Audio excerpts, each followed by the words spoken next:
자, 이 영상은 수업과는 관련이 없는, 공교육과 관련이 없는 자기만족 영상이니까요. 제가 여기서 욕을 하든 팬티 벗고 소리를 지르든 그건 다 제 자유입니다. 뭐 개소리 집어치우세요. 짜증나니까. 자, 보겠습니다. 그러면 이제 서유럽 봉건사회 발전이나 또는 변화 과정 가운데에서 조금 더 특화를 해서 볼 것들에 대해서 조금 살펴보겠습니다. 먼저 도시에 대한 이야기를 좀 할게요. 선생님이 미리도 이야기했었지만 도시라는 것은 여기 보이듯이 원래는 영주가 지배를 했던 곳입니다. 특히 그 장원과 장원 사이에서 물건들이 모였기 때문에 그 물건들을 거래할 곳이 필요했고 그것을 중심으로 도시가 발달하게 된다고 했어요. 자, 그래서 우리는 도시라는 것이 나름대로 상인이나 적지마 얘들아 수공업자나 이런 사람들이 모여가지고 쎄쎄쎄 하고 있었어. 여기를 중심으로. 그런데 길거리에 도적들이 여기를 공격하려고 그래. 왜? 여기가 돈이 많아 적어? 그렇지, 뭔가 귀중품이 많잖아. 그래서 여기다가 성벽을 뒤집어 씌웁니다. 성벽을. 자, 성벽을 뒤집어 씌웠는데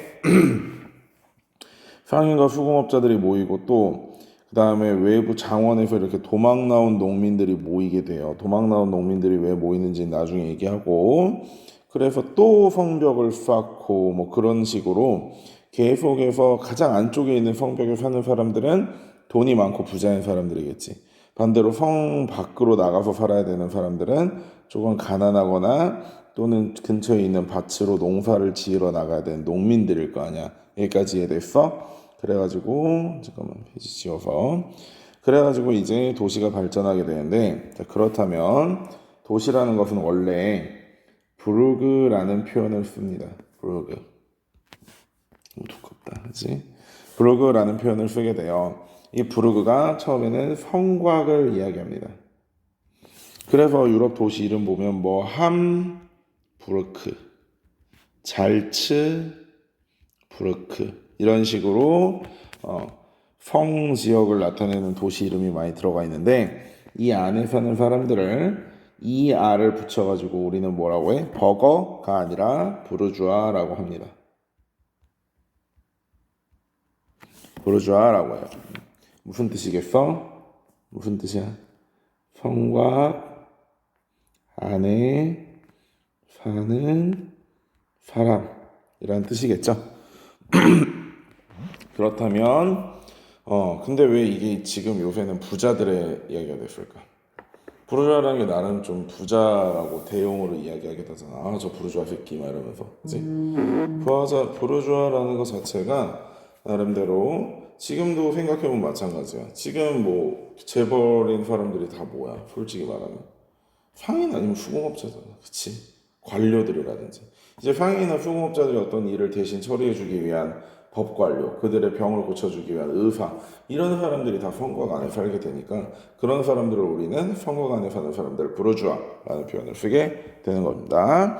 자, 그런데 원래 도시는 그렇다면 처음에는 봉건 도시였어. 즉 누구의 지배를 받는? 영주의 지배를 받는 봉건 도시다가 이것이 자치도시로 변하게 되는데, 그 자치도시를 얻는 방법에는 두 가지가 있습니다. 첫 번째, 경제력으로 특허장을 구매하는 게 있고요. 두 번째, 무력으로 도시에게 반란을, 영주에게 반란을 일으키는 게 있어. 자, 이런 거야. 자, 상인들이 계속해서 모여서 살고 수공업자들도 모여 살고 거기서 거래나 물건 제작을 통해서 이들은 부자가 되었습니다. 그런데 부자가 되고 나니까 이제 자기가 자유를 얻고 싶어. 지금까지 이 도시는 영주에게 후속돼서 영주에게 세금을 내고 살았지만 이제 이 사람들이 돈이 생기니까 나 이제 저 영주 없어도 내가 살 수 있을 것 같은데 이런 생각들을 합니다. 그래서 영주에게 얘기를 해요. 영주님, 저희가 자유를 얻고 싶습니다. 그러니 저희가 20년치 세금을 한 번에 드릴게요. 그러니까 영주님이 저희를 좀 자유롭게 놔주십시오 라고 얘기를 했을 때 영주가 싫은데? 내가 지금 계속 들고 있으면 20년이고 30년이고 100년이고 세금 타먹을 수 있는 니들을 내가 왜 풀어줘야 돼? 꺼지세요 라고 했단 말이야. 그랬더니 영주님한테 영주님 그럼 저희가 20년치 세금을 한 번에 드릴 테니까 좀 풀어주세요 라고 했는데 꺼지세요 이렇게 했단 말이야. 그랬더니 이제 이 상인과 길드 수공업자에서 이런 얘기를 하는 겁니다. 그러면 우리가 10년치 세금만 써가지고 용병을 사서 당신네 도시를 쓸어버리겠습니다. 당신네 영지를 쓸어버리겠다라고 하니까 오케이 GG 하고 준단 말이야. 자 이거예요. 특허장을 돈 주고 사든지 무력으로 병사를 사가지고 용병들을 사가지고 엎어버리든지 이런 형태가 되게 됩니다. 그래서 자치도시가 되는 거죠. 이 자치도시가 됐을 때 지금까지 특허장을 구매하거나 병사를 구매해서 자유를 찾는 데 큰 역할을 했던 상인과 수공업자의 동업조합인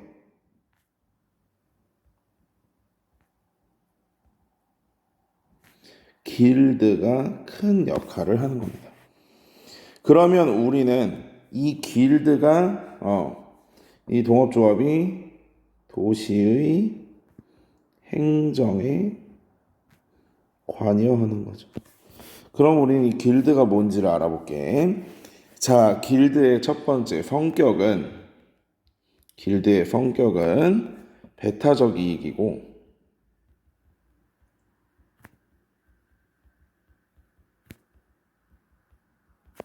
도시의 행정에 참여합니다. 왜 배타적 이익이냐면 얘들아 니네 게임 했을 때 길드 들어가 봤을 거 아니야. 길드원들이 초보분들 모이세요 던전 돌아드릴게요 하는데 다른 길드 애들 데려가면 어떻게 돼?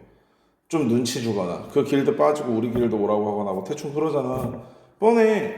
길드라는 건 원래 자기네 길드끼리 잘 먹고 잘 살자라고 만들기 위해서 만들어진 거야. 상인 길드도 수공업자 길드고 상인들끼리 수공업자들끼리 잘 먹고 잘 살자라고 해서 만들어진 게 상인 길드고 수공업자 길드야. 그러니 당연히 길드의 성격은 배타적인 이익, 우리만 이득을 보자라고 추구할 수밖에 없어. 사실 도시도 어떻게 보면 길드들의 모임이어서 더 큰 길드라고 했는데 도시 혼자 잘 먹고 잘 살겠다고 영주의 지배에서 벗어나겠다라고 얘기를 한 거잖아. 배타적 이익을 이야기하고 있는 겁니다. 자, 그 중에서도 수공업자 길드를 좀 살펴볼 필요가 있는데요.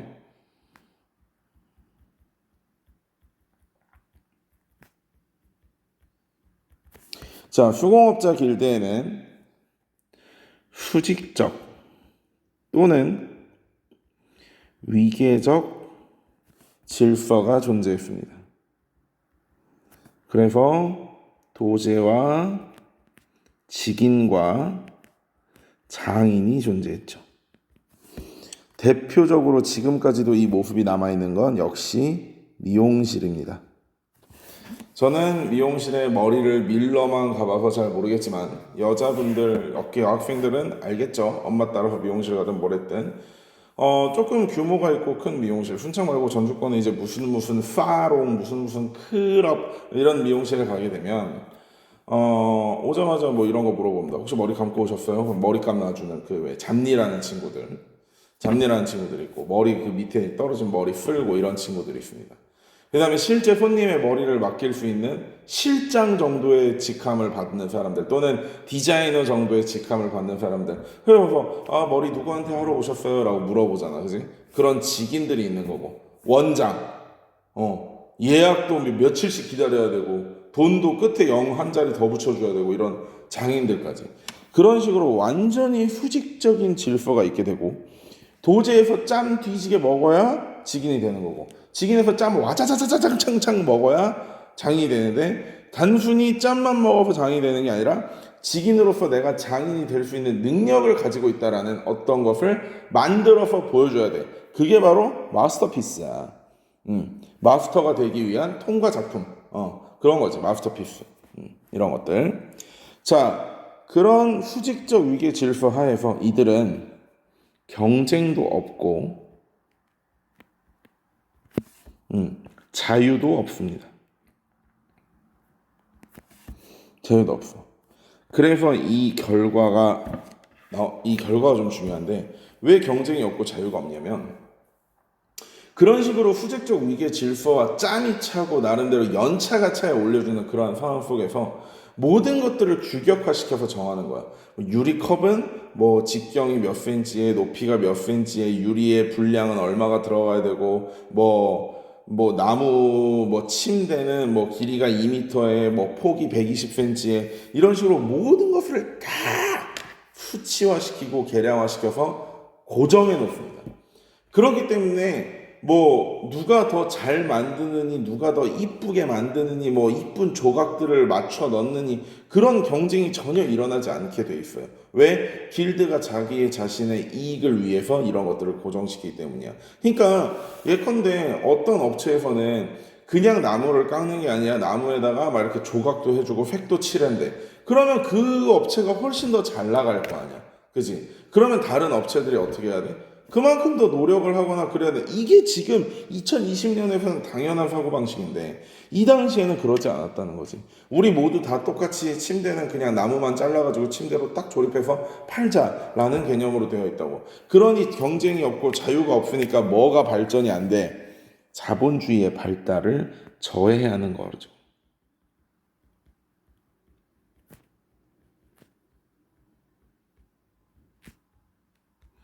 그래서 나중에 프랑스 혁명에서 이 관련된 문제가 조금 이야기가 될 겁니다. 이 부분은 2011년 수능 기출입니다. 길드가 자본주의의 발달을 저해했다라는 것. 그래서 사실 공방이라고 해가지고 무언가 수공업 제품을 생산하는 곳에서는 길드에서 파견된 사람이 다 나와서 감시를 합니다. 이 사람들이 규격대로 시킨 대로 잘 만들고 있는가. 이 정도로 굉장히 폐쇄적인 집단이었어요. 자, 그 다음에 철학 넘어가 봅시다. 자, 철학은 중세 초기와 중세 변화 이후로 생각을 해봐야 되는데요. 이 당시 철학은 그냥 신학의 신여다라는 식으로 이야기가 되었는데 첫 번째 중세 초기에는 아무래도 교부 철학의 영향을 많이 받았습니다. 이 교부 철학의 영향을 받았던 것은 아무래도 신앙이 이성을 누르고 있었던 시대이기 때문이에요. 교부 철학. 이 교부 철학이라는 게 뭐냐면 잠깐만 내가 이거를 설명을 해. 교부 철학. 이렇게까지 선생님이 나중에 이제 문화사를 따로 한번 다뤄는 줄 거야. 문화사를 한번 따로 다뤄는 줄 건데 여기서 간단하게만 한번 언급을 하면 그 이제 소위 말해서 그리스도 교회 교부라고 불리는 사람들이 있어. 그러니까 이 나름대로 크리스트 교리를 만들었던 사람들이라고 이야기하는 건데 그 교부들의 이야기의 철학에 영향을 받았다. 그러니까 다시 자 크리스트 교회는 교부라는 사람들이 있어. 그 밀라노 칙령 이후에 크리스트 교가 나름대로 공인을 받고 나서 크리스트 교의 교리를 정리하는 과정이 있었는데 그때 이렇게 큰 영향을 미치고 교리를 정리했던 사람들을 우리는 교부라고 해. 그 교부들의 이야기나 교부들의 주장을 나름대로 철학화시킨 것이 교부 철학이야.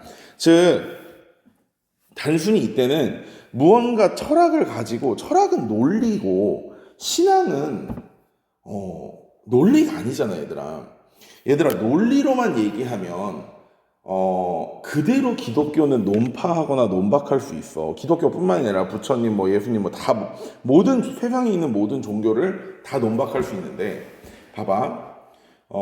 주로 이제 논리학에서 그러니까 무신론자들이 유신론자들을 비판할 때 쓰는 화법 중에 하나야. 방법 중에 하나인데, 예를 들어서 대부분의 종교의 신들이라고 해봐. 하나님, 부처님, 뭐 이런 양반들. 그런 양반들은 전지전능하다라는 얘기를 하고 있잖아. 그치? 전지는 모든 것을 알고 있고, 전능은 모든 것을 할 수 있다. 즉, 못하는 게 없고, 모르는 게 없다. 이렇게 얘기를 하잖아.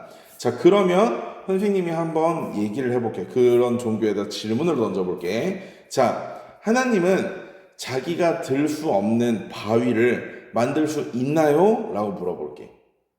자기가 들 수 없는 바위. 이해돼? 그러면 그런 바위를 만들었어. 그러면 그 바위를 만들었지만 그 바위를 들진 못해. 그러면 전능한 게 아니네. 그치? 그런데 그 바위를 못 만들었대. 그것도 전능한 게 아니네. 그치? 논리로는 얼마든지 종교를 반박할 수 있어. 그런데 선생님을 비롯해서 우리나라의 사람들이 종교를 믿는 이유는 뭐야? 대가리로 이해해서가 아니라 가슴으로 이해했기 때문이야. 그래서 그냥 믿는 거지. 믿는 거야. 근데 중세 초기에도 이랬어. 중세 초기에도 하나님 눈에 안 보이잖아요. 그랬더니 발칙한 새끼 그냥 믿어 라고 이야기를 했단 말이야. 중세 초기에는 신앙이 이성을 강력하게 누르고 있었기 때문에 그냥 묻지 말고 믿어라 라는 식으로 나아갔다면 중세 변화 이후에는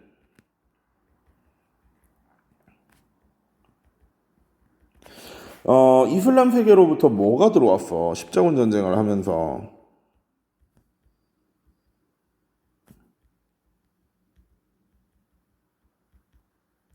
십자군 전쟁의 영향으로 뭐가 들어왔지? 이슬람 쪽에서 아리스토텔레스의 철학이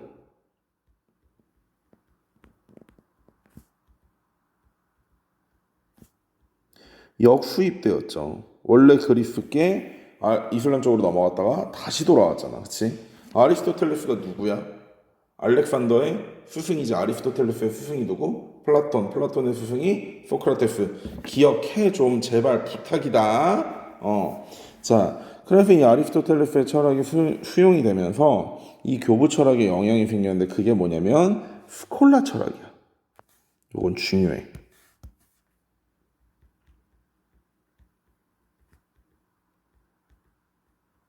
이 스콜라 철학을 한마디로 정의해 보면 철학으로 신학을 설명하려는 거야. 그러니까 단순하게 그냥 믿어라가 아니라 자, 왜 이런지 설명을 해줄게. 예수님이 왜 주님이냐면 예수님이 처음에 이제 기적을 일으키기 시작한 게 그 가나의 혼인잔치에서 물을 술로 바꾼 거였어. 예수님도 술을 엄청 좋아해. 그래서 우리가 예수님을 주님이라고 부르는 개소리야 얘들아. 농담하자고 한 거야. 어쨌든 이런 식으로 뭔가 논리적으로 신학에 대해서 설명을 하려고 하는 거야. 그게 스콜라 철학이야. 그래서 이 스콜라 철학의 대표적인 사람이 스콜라 철학은 이제 더 이상 신앙과 이성이 부등호를 표현하는 게 아니라 신앙이나 이성이 비슷한 수준에 왔고 그 대표적인 인간이 토마스 아퀴나스 그리고 그가 쓴 신학대전이라는 책인 거죠. 나중에 이성이 신앙을 누르게 될 때 우리는 그것을 르네상스라고 이야기해. 르네상스의 문학 작품에 한정된 이야기지만 어쨌든 이 토마스 아퀴나스의 신학대전은 그 선생님이 지금까지 얘기했던 것처럼 신학을 철학으로 설명해 보려고 했던 노력이야.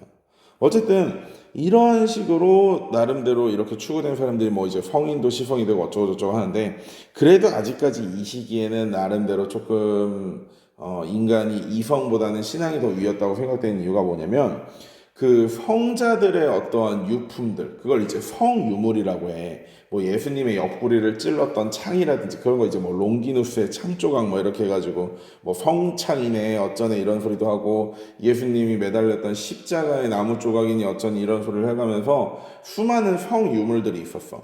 이 토마스 아퀴나스도 성인이었기 때문에 이 토마스 아퀴나스가 죽고 나니까 제자들이 그 사람의 시체를 그냥 솥에 삶았어.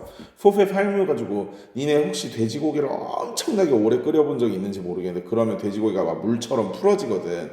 그래가지고 끓이고 또 끓이다 보면 이제 뼈만 남아. 그러면 이제 그 뼈 조각을 하나 들고 이게 아퀴나스의 뼈다 이러면서 막 좀 변태 같긴 하지만 그런 식의 덕질을 하는 거지. 덕질. 왜 사생 팬들이 연예인 집 마구잡이로 침범해가지고 팬티 훔쳐가고 막 안경 훔쳐가고 막 그 사람들이 먹던 막 뭐 물 이런 거 훔쳐가서 막 이렇게 보관하고 이런 다음에 그런 식으로 나름대로 성인에 대한 덕질을 하던 시대가 이때였어. 그러니까 아직까지는 조금 이성이 조금 부족하지. 그것도 뭐 또 민원 넣어라. 뭐 우리 학교 선생님이 덕질을 할 거면 사람을 소수의 삶을 했어. 진짜 민원 넣으세요, 씨발. 민원 넣어. 자, 욕하면 안 되는데, 씨발 또 했네. 자, 어쨌든 그 다음에 다음 거. 그 다음에 건축 양식도 한번 볼까? 건축 양식은 페이지 121페이지에 자료가 있거든요. 요거 한번 보고 올게요. 121페이지 가보자. 얘들아, 교과서 121페이지. 121페이지. 자, 여기 봐봐. 여기 보면 로마네스크와 고딕 양식의 차이가 있습니다. 로마네스크 양식의 건축물은 아치, 천장, 두꺼운 돌벽, 작은 창. 반대로 고딕 양식은 높은 첨탑과 스테인드 글라스, 천장의 무게를 분산시킬 수 있었기 때문에 벽은 얇고 창문이 크게 만들었어. 오케이? 자, 그러면 돌아와 볼게. 여기 내용들을 잘 보면 돼요. 돌아와서 우리가 그냥 학습지에 정리 한번 해보자. 자, 학습지에 정리 한번 해볼게. 건축 양식. 자, 11세기에는 무슨 양식이라 그랬어? 11세기에 로마네스크 양식이죠.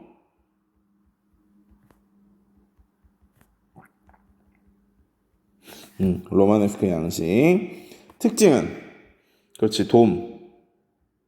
그 다음에 두꺼운 벽. 창문은 작지. 이거 자체가 결국 건축기술 때문에.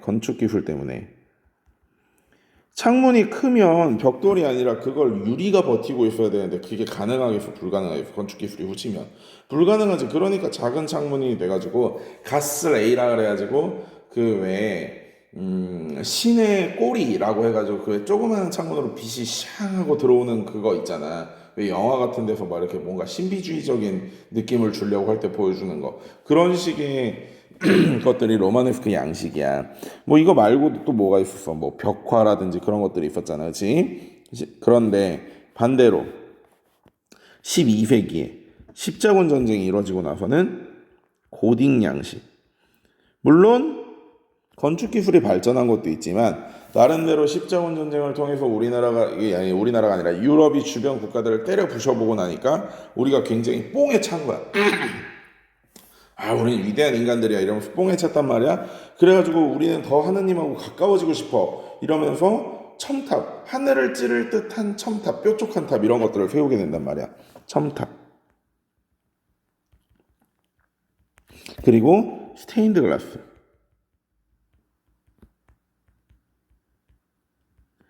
유리창도 크지. 스테인드 글라스를 해야 되니까. 그치? 그래서 빛도 많이 들어오고 이런 식으로 두 개가 완전히 갈라지게 됩니다. 여기 선생님이 이제 요거를 서로 비교하면서 관련된 성당들은 여러분들이 한번 찾아서 적어보세요. 성당들, 뭐 비사 성당이라든지 샤르트르 성당이라든지 그런 게 유럽에 있는 성당들이 어떤 형태에 속하는지 그런 것들을 한번 적어볼 수 있도록 해보세요. 자, 그 다음에 원거리 무역, 대학 먼저 갈게. 대학 먼저. 자, 이제 이러한 외부에서 철학들이 이렇게 수입되고 아리스토텔레스의 철학이라든지 학문이라든지 이런 것들이 수입이 되면서 나름대로 대학이라는 게 생겨. 대학은 12세기 이후에 많이 생겼어. 십자군 전쟁 이후에. 자, 대학을 영어로 뭐라고 하냐면 university라고 얘기하지. 라틴어로는 universitas라는 표현을 써. universitas. 이거는 뭐라고 하냐면 전체라는 뜻이야. 전체. 이게 라틴어로 전체라는 뜻인데 이 대학의 시작은 조합에서 시작을 해. 조합에서. 그러면 어떤 개념으로 조합에서 시작을 하느냐? 예를 들어서 우리가 의학을 배우고 싶어. 그럼 의학을 배우고 싶은 학생들이 모여서 길드를 만들어. 그리고 이제 광고를 내는 거야. 우리를 가르쳐 주실 의사 선생님을 모집합니다. 라고 이렇게 광고를 내. 그래서 의사 선생님이 와가지고 학생들 앞에서 충성 맹세도 하고 내가 님들을 존나게 잘 가르치겠습니다. 라는 어떤 그런 뭐 다짐도 하고 뭐 이렇게 뭐 PT도 하는 거야. 여러분 저는 이 교재를 쓸 거고요. 제 교재에서는 뭐 이런 부분을 강조를 하고요. 이건 제가 직접 쓴 교재고 뭐 어쩌고 저쩌고 뭐 또 누구 유명한 의사 선생님의 이런 저술 같은 걸 많이 이렇게 제가 필사해 온 것입니다. 이런 걸로 열심히 여러분들과 함께 공부를 하면 여러분들도 훌륭한 의사가 될 수 있어요. 그리고 저는 뭐 여러분들이 얼마든지 원하면은 야자도 만들어 줄 거고 뭐 강의도 만들어 주고 방과후도 만들어 줄 거고 그런 식의 자기 PR을 하는 거야. 이게 그 당시에 대학의 초창기적인 모습이었어. 그래서 학생조합을 중심으로 대학이 설립이 됐는데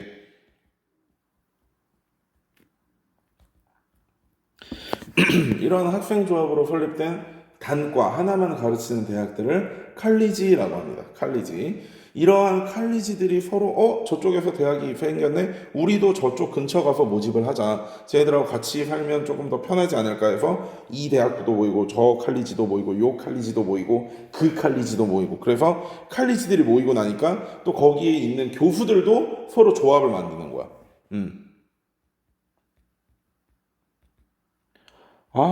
교수들도 이제 가르치다 보니까 학생들이 워낙에 갑질을 하는 거야. 아니, 사람이 좀 늦고 지각할 수도 있지. 어제 술 먹고, 5분 지각했다고 아주 뭐 월급을 10%를 깎겠다는 둥, 어쨌다는 둥, 딱 상전 났어. 이러면서 교수들끼리도 자신들의 어떤 권리를 위해서 조합을 만들어. 그런 학생조합과 교수조합들이 모여있는 곳, 그 전체. 그래서 유니버시타스라는 라틴어가 대학을 표현하는 말이 된 거예요. 됐어?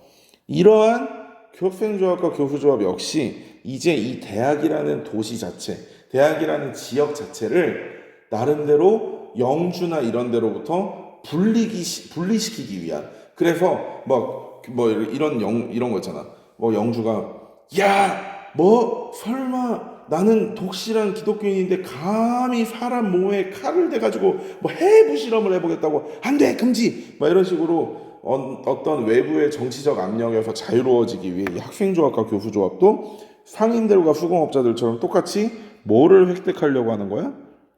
자치권을 획득하기 위해 노력을 하게 된단 말이야. 이해됐어? 그래서 유명한 대학으로는 파리 대학이라든지 엘로이즈 아벨라르가 있었던 파리 대학 신학 유명하죠. 그 다음에 볼로냐 대학 여기는 법학이 유명하지. 이런 식의 유명한 대학들이 이 당시에 생기게 됩니다. 그래서 진짜 지금 생각해보면 되게 기가 막힌 거 아니냐? 3학년들 이제 곧 대학 가야 되는데 니들 대학 가면 이제 왜 교수님들 앞에 가가지고 이럴 거 아니야. 무릎 꿇고 이제 살려주십시오. 저를 뽑아주십시오. 제가 제 개충성하겠습니다. 이러면서 충성 맹세를 하던 걸 생각해보면 옛날에는 교수들이 학생한테 야 나 좀 뽑아줘라. 내 월급 좀 줘라. 이러면서 충성 맹세를 했으니 이제 얼마나 상전벽해냐. 근데 그건 있어 얘들아.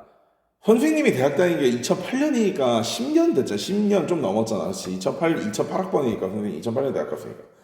야, 그때는 선생님이 진짜 교수님 그림자도 못 밟았다.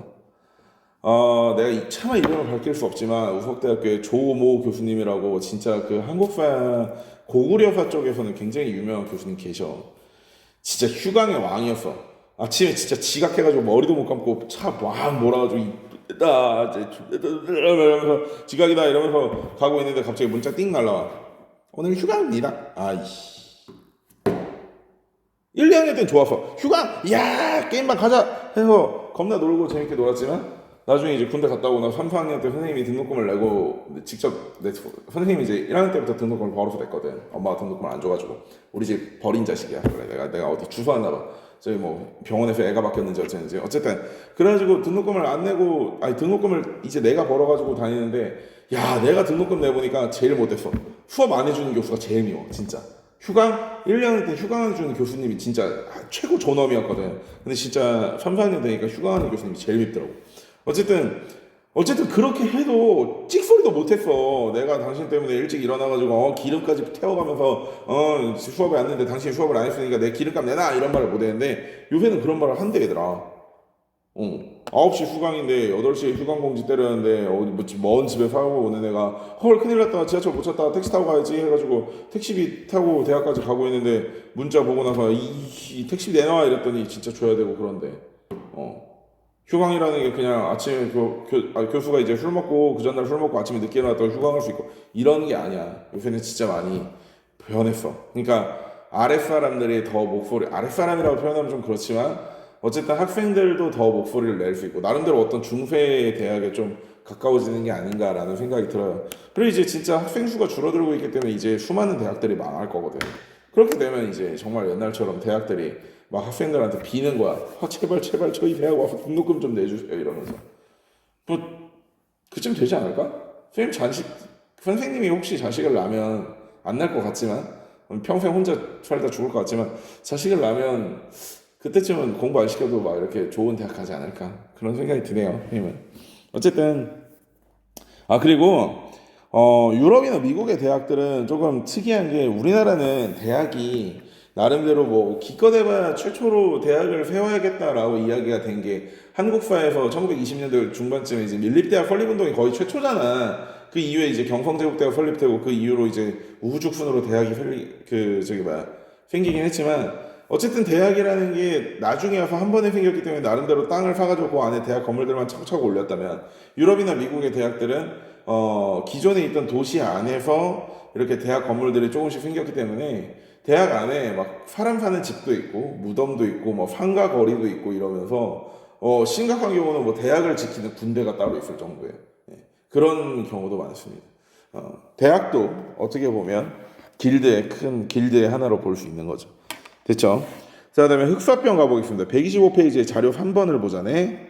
125페이지 자료 3번 보러 갑시다. 자, 125페이지의 자료 3번을 보면 어이쿠 여기 보니까 흑사병 관련 그래프가 있다. 여기 보여요? 여기 흑사병 창궐 이후에 얘들아 여기 보여? 농민의 임금 뛰어 올라간 거. 여기 임금 뛰어 올라간 거. 그리고 곡물의 가격이 점차 내려가고 있는 거. 임금은 뛰어 올라가고. 이거야. 자, 그러면 얘들아 임금이 뛰어 올라가고 곡물의 가격이 내려가고 있어. 그지? 곡물 가격 내려가고 있어. 임금 뛰어 올라가고. 자, 그러면 생각해보자. 어디 있냐? 님 방금. 오케이. 자, 잘 봐.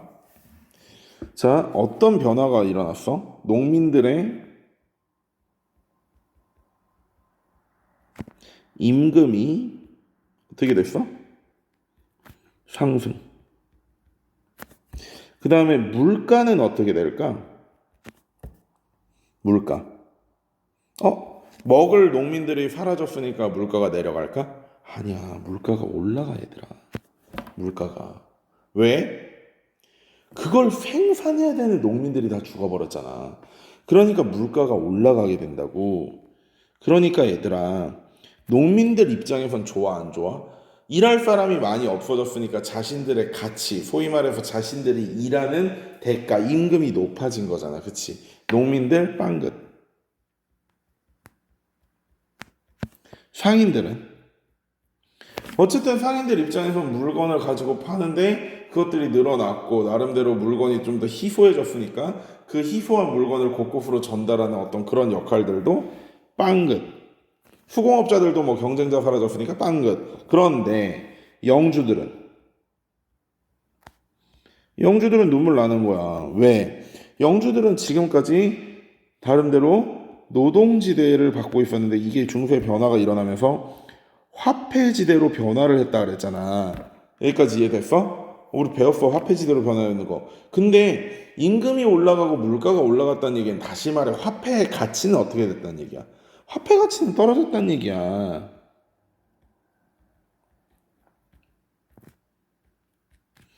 하락했다고. 그러니 영주들 입장에서는 자기네 땅을 농민들한테 그냥 줘버리고, 왜? 농민들이 하도 일을 열심히 안 하니까, 남의 땅이어가지고 일을 안 하니까 그냥 줘버린 다음에 야 니네 그냥 나한테 세금만 내, 화폐만 내 이렇게 얘기했잖아. 근데 그 화폐의 가치가 떨어져 버렸단 말이야. 그러니 당연히 영주들이 어떻게 하겠어? 자기네들이 손해를 덜 보려고 세금을 올린다든지, 그것도 아니면 야 화폐 말고 현물지대 또는 노동지대로 다시 내놔 이렇게 얘기를 했을 거 아니야. 이걸 뭐라고 한다 그랬어? 영주들의 반동이라고 한다 그랬잖아. 그래서 일어났던 반란이 뭐야? 자크리에난이나 와츠타일러에난 같은 것들이 그래서 일어났다 그랬잖아. 기억나? 흑사병으로 인해서 생긴 변화야. 자, 마지막으로 원거리 무역 볼게요. 먼저 자료 2번부터 보고 오자. 자, 원거리 무역 자료 2번을 보면 중세 유럽은 이런 식으로 나름대로 원거리 무역이 이루어지고 있구나라고 하는데, 와, 이거 보면 내가 봤을 때 이건 진짜 어려워. 이 뭐 어쩌라는 거지? 이 지도만 보면 뭐 어쩌라는 거지? 그래서 선생님이 먼저 설명을 해줄게. 먼저 설명을. 자, 원거리 무역은 간단해. 그런데 2015 개정교육과정에서 굉장히 서술이 많아지고 있는 영역 중에 하나야. 2015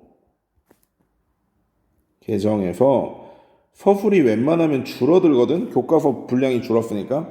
2015 개정에서 서술이 늘어난 것 중에 하나예요. 자, 세 가지가 있습니다. 첫 번째, 북유럽. 유럽에서 북유럽 지역이 있고, 그리고 그 북유럽과 내륙을 잇는 내륙 지역. 그 다음에 지중해 지역이 있는 거야. 지도를 보고 얘기하면 봐봐. 북유럽, 내륙, 지중해 이렇게 세 군데로 나뉘어지는 거야. 여기까지 이해했어? 자, 그러고 봐봐. 자, 북유럽과 내륙과 지중해. 북유럽에서는 한자 동맹이 발생해. 한자 동맹. 아까 상인들이, 수공업자들이, 대학이, 학생이, 교수가 자신들의 이익을 위해서 길드를 만들었다고 하면 여기는 이제 도시들끼리 길드를 만든 거야. 북유럽에 있는 도시들끼리 길드를 만들어서 야, 우리끼리는 나름대로 세금도 좀 깎아주고 서로 물건도 자유롭게 팔 수 있게 해주자. 이 동맹에 끼어들지 않은 다른 동맹들, 다른 도시들은 배척하자. 이런 개념으로 한자동맹이 발동을 해서 나름대로 이 한자동맹은 북해와 발트해를 중심으로 활동을 하게 됩니다.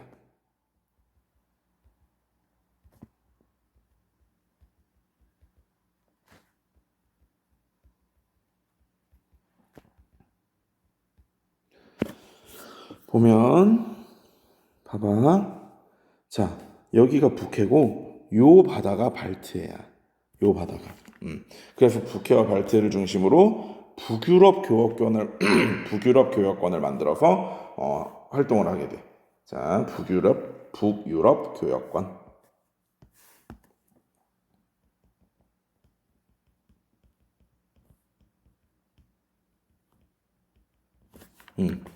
그러면 지중해 쪽을 먼저 볼게. 지중해 쪽을.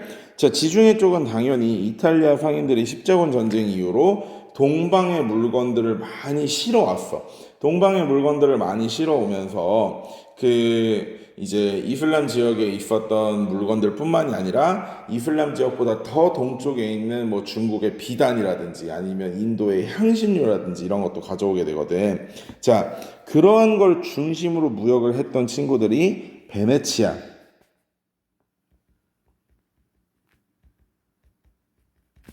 제노바 친구들이야.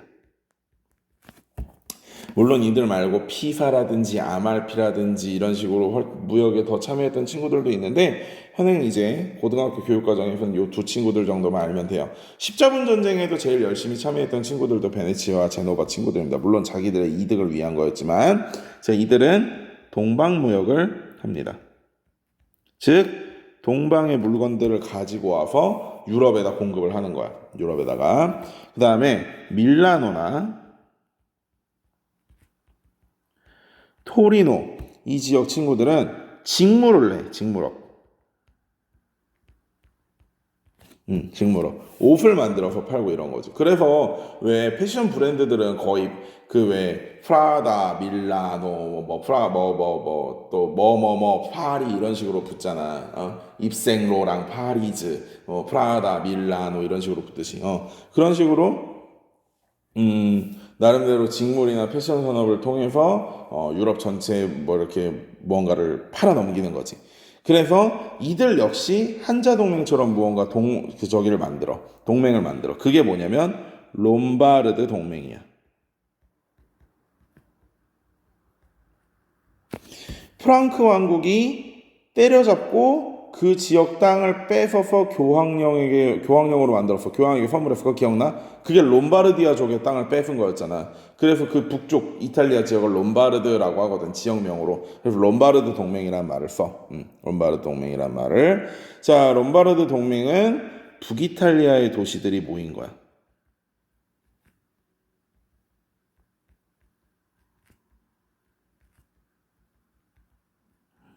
당연히 지중해를 중심으로 활동했겠지. 맞아? 지중해 중심으로 활동했겠지. 그러면 이 북유럽과 내륙을 연결하고 다시 내륙과 지중해를 연결하는 정기 시장이 있었어. 그게 바로 쌍파뉴 정기시야. 쌍파뉴가 사실 뭐 샴페인으로도 굉장히 유명한 지역이다. 쌍파뉴 지역에서만 나는 그 포도 품종이 있거든. 그런 걸로도 되게 유명한 지역인데 어쨌든 이 당시에 이 지역에 정기적으로 열리는 시장이 있어서 북유럽에서 교류되던 물건들이 이쪽으로 오고 지중해에서 교류되던 물건들이 이쪽으로 와서 서로가 필요한 물건을 교환하는 그런 내륙 시장도 생겼다라고 알고 있으면 돼요. 그래서 나름대로 금성교과서에 있는 것보다 조금 더 보기 편한 지도가 이거여서 이거를 선생님이 따로 실어준 겁니다. 요거 아마 비상에 있었던 지도일 거예요. 자, 모직물 공업지대도 여기 밀라노라든지 이런 거 한번 보면 되고, 여기가 이제 플랑드르 지방, 100년 전쟁 때 일어났던 그 플랑드르 지방이 여기예요. 자, 그렇게 보면 유럽의 변화에 대해서 대부분 살펴봤고, 다음 시간에는 크리스트교의 발전하고 비잔틴 제국을 보면서 중세 유럽을 마무리해 보겠습니다. 여러분 고생 많았습니다. 안녕.